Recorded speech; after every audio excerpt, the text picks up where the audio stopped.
now over 70. I've never had a government looking for a job for me. You know that? Never.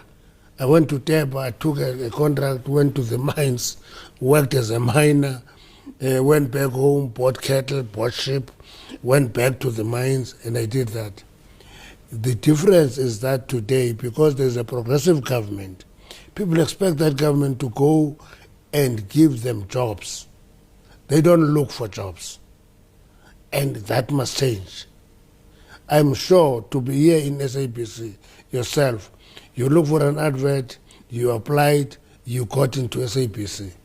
Not the SAB looking for you. You looked for a job and you got employed. And people must begin to appreciate that you do queue up for a job, you get employed, adverts are not going to employ you. You will have to look for the advert and apply in real terms. If you don't do that, you're not going to be employed. And I'm going back to the point I made. Let's move out of being a passive society to be an active society. Vulnerable South Africans. What an insult. What an insult from Utatu Gwede Mantashe. Imagine for him to have the audacity of saying people are not applying. You are not going to get a job if you are not applying. What an insult. He went as far as telling us about Tepa. You know, I've never seen, there's something that when we grew up, the old people in my area used to say, Bebe City, indlala inamanyala, inhlutha iyagezisa. That is what this man is doing. The very same Gwede Mantashe is the one umntwana wakhe bekusekuthetheni eParliament kusithiwa nakho umntana wakhe efakwa kwiboard yakwaSitha. So reason why umntana wakhe befakwa kwiboard, it is because abantu aba-apply. People are not applying. Yo tata, yazi xa ungenanto thetha ube uthula uvala umlomo. Ube uthula umlomo uvale wona. You think that these graduates that are not working, they don't want to work? Do you even listen to yourself? Is it because abakho abantwana balungelwe? Ulibele namhlanje kokuba sowulapho nje ubuvotelwe ngabantu? People voted for you. So I don't blame you in any case. I really don't blame you. I really don't blame you. I blame the vulnerable and the poor people of this country who keep on making a mistake of voting you people in power. Right now you are showing us flames. Imagine to go on national television. Uzothetha lento ithethayo. Mandi kulungise nje kancinci. Kwalo uku-interviewayo yena. Kwalo uku-interviewayo. The time a graduator, abanye bethu babe sebephume kudala ezikolweni. We have been applying kulo SABC, nako Newsroom Africa, nako eTV. Njengoba ubhizi nje uhleli apho shem ungazilibali usenyelisa abantu graduates okanye abantu abangafuna ukuphangela usithi abantu abafuna ukuphangela. Ithethe thathi nyani into ba benivotelwe into ba nenzele nini ziqu zenu, not the poor and the vulnerable people of this country. It was all about you. It has always been about you, not about any other person. Wow. Wow. Hey, bathatha abantu bakubeka phezulu. Now awusababoni noba bazintoni na. Asifuna umsebenzi tata. Ikhe yafika kuwo kokuba abanye abantu abanayo ne-access to i-internet, abanayo kwa imali yo-apply. Mhlawumbi njengoba ubhizi uthetha kangaka ngale ndlela uthetha ngayo. Because kaloku abanye abantu abana-access yemali. Phofu mali leyo ibiwa kwanini, kubiwa imali nazi izinto zi-exposiwe, kudliwa imali, kuyahlifizwa. So what do you expect the vulnerable and the poor people of this country? Uthi mabayifumane phi imali? Bazayifumana phi imali? Abantu abaphila ku-350 rands bebayi-6 apha endlini, bazayifumana phi imali? abantu abahlala namaxhegwazana, ixhegwazana ahlale nabantu babe 8 apha endlini, baxhomekeke kule mali. So kuzawuaplaywa njani mhlawumbi? Yeyiphi le ndlela kufuneka kuaplaywe ngayo? Uyayazi uba iigawuni zabantu ziseziwodropini zigcwele uthuli, abantwana babantu kudala bapla. Hey tata, suthetha into ongayaziyo mani, it's like into ongayaziyo, it's not like into ongayaziyo. Sasihamba koo-GSSC thina, ugraduate ngo-2004, uquqa ubuyelela phaa eJoburg, uhambe uyowufaka oZ83, ubuye no-0 imbandesikhova, ungaqashwa. Awuyazi le nto uyithethayo, awuyazi le nto uyithethayo. Even right now zezi best positions nizi-advertisayo ni-ANC. Buza wena ke ngoku, the political offices eziphethwe yi-ANC zeziphi ezi jobs nizi-advertisayo? Because akho kwa jobs nizi-advertisayo. Nithatha abantu benu nibafake pha, so ni-expect uba abantu baphangele njani? Iintloni tata azikho kuwe, azifiki kuwe, azifiki kuwe. Uzawuthetha ngento yoba usixelela ngawe uba wena akho mntu, akho government wakhe waqasha. Tata, ubuvotelwa ngabantu, uhleli kulaa nto lapalamente. So yonke le nto uyithethayo ngoku uyithetha because wena you don't care, awuzubuyela in any case. For that matter, uyayazi uba i-ANC is done and dusted for.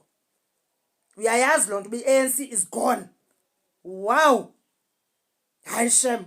Nonke akho nomnye ovakalelwayo kunini nonke akhathi hayibo le nto senza abantu kodwa ayikho, ibuhlungu le nto senza abantu. Uthi abantu aba-aplayi? Hey, hayi yane South Africans, ndiyithetha qho ndithi vulnerable and poor people of South Africa, we are on our own. We are on our own. We are on our own. Aba bantu abakhathalelanga mntu, abakhathalelanga mntu, bakhathalelanga mntu. Since the pandemic, ndandisiwa ndivuka nabantwana babantu abangenanto.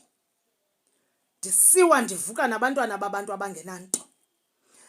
I continued ndisenza empowerment seminars. Ndizama uku-empowerisha abantu ababhinqileyo, ndizama u-empowerisha ulutsha, ndizama u-empowerisha abantu abadisabled. The very same people mane ndithetha ngabo, the very same people. Kudala ndikhwaza ndizama ukuthetha ngo-roommate wam endaphuma naye esikolweni 2004. O-disabled zangaqashwe up until to date, zanga-apply. Kuzobakho umntu namhlanje obevotelwa ngabantu erhola ngenxa yabantu azosixelela ngootepa, azosixelela ngootepa. Sabhaca sashiya amakhaya wethu saza kweli Rhawuti kuba sisithi sifuna imisebenzi. Hey, hayi shem, mna ndingayibhala incwadi ngina ngabantu be-ANC, ngayibhala mina incwadi ngabo. Ndingayibhala incwadi. Yabona ba, so ukhutshwe endlini, ubabhalele uthi ndiyakhutshwa endlini. Abavakalelwa, thetha aba bantu mna bavotelwayo, bawuvotelwa ziintengu macetyana. Thetha bona aba bantu abangenantloni, uthi xhegwazana elirhola 2000 yegrant naba imalini na, lirhole loo mali libe linabantwana abayi-8 apha endlini baxhomekeke kulaa mali. Abo bantwana phofu abanye bazigraduates abafumani imisebenzi. Namhlanje siyaxelelwa into yoba abafuni imisebenzi. Ucinga uba kwi-2000 eli xhegwazana lineomasingcwabane, kukho ukutya kufuneka kuthengiwe apha, lizayithatha phi imali yoba lo mntana makamane aplaye? Ikhe bangapho bancedayo ke ngoku wena tata uMantashe uba maba-aplaye. Sithetha ngawe ke ngoku wena mntu wavotelwa ngabantu. Bangapho bancedayo abantu uba makhululekelele kweli khaya abantwana ba-aplaye, ubathengele idatha. Bangaphi? sihleli apha senza imisebenzi yenu ekusuppose yenziwa nini, nirhola izithonga zemali. Abantu sebesiza kuni besithi nazi projects, nazi izinto esifuna uthuthukisa ngazo abantu. Nenza ntoni? Nithatha ilitye nibacinezele, because anybody who's trying to equip, who's trying to build abantu belilizwe, any person who's fighting for themselves, need to make it a point into yoba nihambe nihleka nithetha ngaye nimjongele phansi. Nimjongele phansi. Andiqondi tata ubuzivile. Phazamile mntakwethu. Phazamile. Uphazamile. Umuntu ongangawe cannot say what you are saying. Phazamile. Bantu bagxothwa emisebenzini. Abantu abaphanga abantu be-ANC akho nto uyenzayo i-department ka-Labour. Ayenzi nix. Asazi noba namhlawumbi noba bahamba bothatha la mali ifanele ibhatalwe abasebenzi inikwe bona. Abantu baluza ii-cases ko-CCMA. Bantu bayagxothwa emisebenzini unlawfully. Uphinde uzothatha le nto uyithathayo uba abantu aba-apply. Thetha unothanda. Yho, likulungele ilizwe tata. Likulungele kanti emveni kwayo yonke le nto umuntu uzawuma funeka aphendule amacala akhe. Le uyithethileyo into namhlanje ayawuziva. Guatemaltashe said that people who are in the position of looking for jobs should not expect the government to give them jobs because it's a progressive government. He starts by saying, I'm over 70. He says that. He's over 70, but still working. I wouldn't understand why he would think that people don't apply for jobs and people just sit at home and wait patiently for the government to give them a job. He says, no one, you should just apply and you will get the job. You think people don't apply? People just wait and the job comes. A friend of mine once applied 500 times looking for a job. He didn't find a job, but these people think it's a joke, and then you expect these people to take us forward as a nation. Shocking stuff. Kwazi kwanzima. Hey, uyabo nje mina ukube nami nguMantashe, ukube nje ngugwede Mantashe, mina bengizonitshela ukufisa nokuthanda kwami ngale ndlela ayenze ngayo naye. Yabo lo muntu sisakhe uyasibona. Kumele sikutshele yonke into kufanele uyazi. Yabo. Sina siyamazi lo baba lo. Siyamazi lo baba esasebusheni bakhe, esawuyena. Yabo manje uyaphihlika. Impilo imnandi. Untante emafutheni, umndeni wakho uright, naye uright. Yabona abazukulu bafunde ezikoleni eziright mengicabanga. Kuningi uright nje. I'm sure uhlala nawe neighborhood right. Nina niloko nithi bhakana abantu abamnyama. Hayi sifuna ukubuswa abantu abamnyama. Yabo manje uyanita talapha nikwaye mina I'm included. Nami ngitalabhekile ngoba manje labantu sabavotela.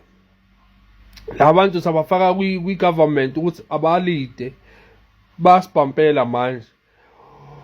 Ozakwabo mebeyokhankasa manje abasahambi ngamaveni noma bahamba ngezimoto, bahamba ngama-G-Wagon.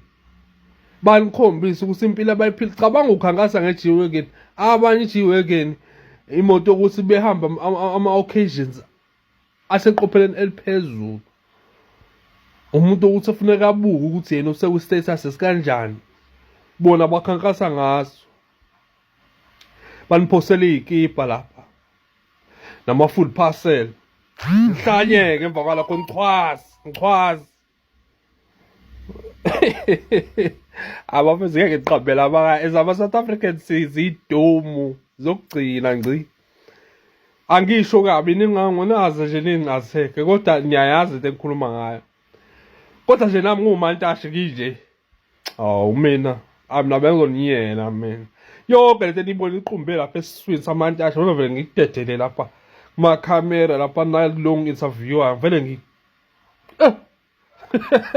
Minister Gwede is catching some heat on social media at the moment, and this is over comments he made about unemployment, which is obviously a very thorny issue in a country like South Africa. He says people expect government to just give them jobs as opposed to being proactive and seeking employment themselves. That's what he says, but what do the stats say? Let's take a look.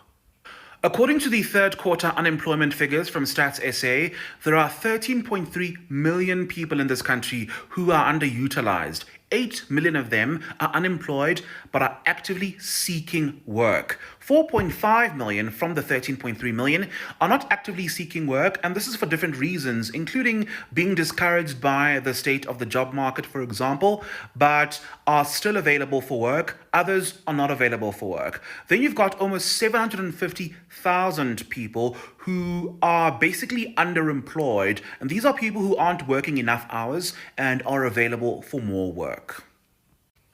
What do you guys think about the minister's comments? Is he trying to give context to part of this 4.5 million who aren't actively looking for work? Or is he justifying government's failure to provide more jobs as promised? Let me know. Hello Mzansi, welcome to Mgosasa Mzansi. If today is your first time visiting this channel, please do the right thing and click the subscribe button, and also don't forget to smash the like button.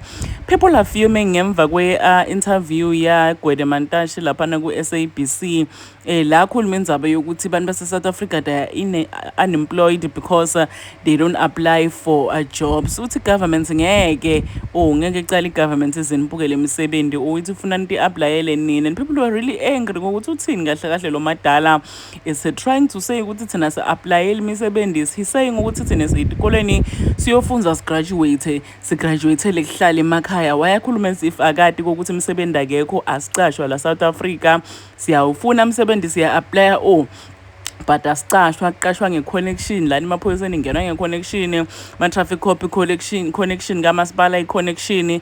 Usho ukuthini lo babe uma athi i-government ngeke izisibukele imisebenzi? So abantu abaningi they are really fuming lapha enkundleni yokuxhumana, spitting fire kokuthi hayibo lo babe lo kahle kahle uyasidelela. People are even saying ukuthi kwanayi ANC kahle kahle isatha kanqana isiboni inkulumo lenjani lekhulunywe nguGwede Mantashe. Please do comment your thoughts down on the comment section. Don't forget to hit the notification bell. I'll see you on the next one. I'm signing out. So goodbye.